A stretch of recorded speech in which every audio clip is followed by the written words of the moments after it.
विद्यार्थी मित्रांनो नमस्कार। आपला भारत देश विकसित होण्याच्या दृष्टिकोनातून केंद्र शासनाने विकसित भारत बिल्डाथॉन 2025 हा नवीन उपक्रम राबवण्याचे ठरवले। तुमच्या नवीन कल्पनांना वाव मिळावा, काही समस्या सोडवण्यासाठी तुम्ही केलेल्या प्रकल्पांना प्रोत्साहन मिळावे या हेतूने हा उपक्रम राबवण्यात येत आहे। तर या उपक्रमासाठी तुम्ही काय ठरवले आहे, काय करणार आहात?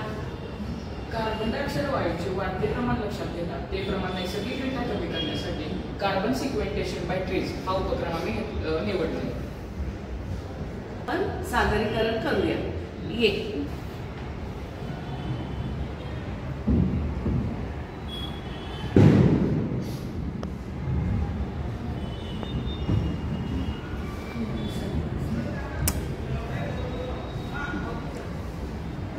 सध्या आपण जागतिक तापमान वाढीला म्हणजे ग्लोबल वॉर्मिंगला कारण याचे कारण म्हणजे कार्बन डायऑक्साइड आणि हा कार्बन डायऑक्साइड शोषून घेऊन त्यामध्ये ऑक्सिजन उत्सर्जित करण्याची आलेली असते आणि ही क्षमता प्रत्येक झाडामध्ये वेगवेगळी व त्याची वैशिष्ट्यही वेगवेगळी असते।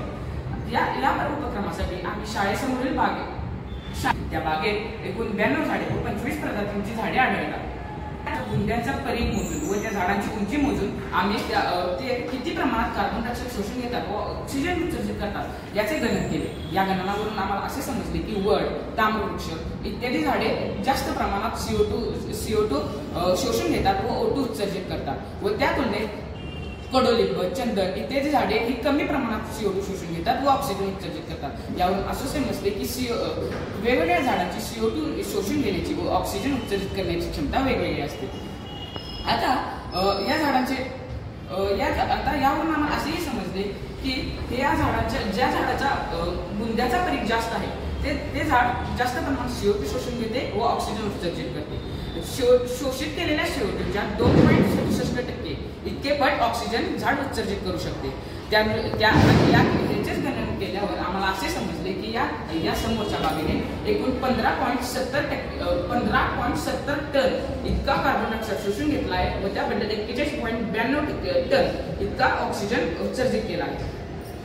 आता याच्या निष्कर्षावरून असे समजते की जेवढे झाड जुने तेवढेच कार्बन डायऑक्साइड शोषून घेण्याची क्षमता जास्त व ऑक्सिजन उत्सर्जित करण्याची क्षमता देखील जास्त।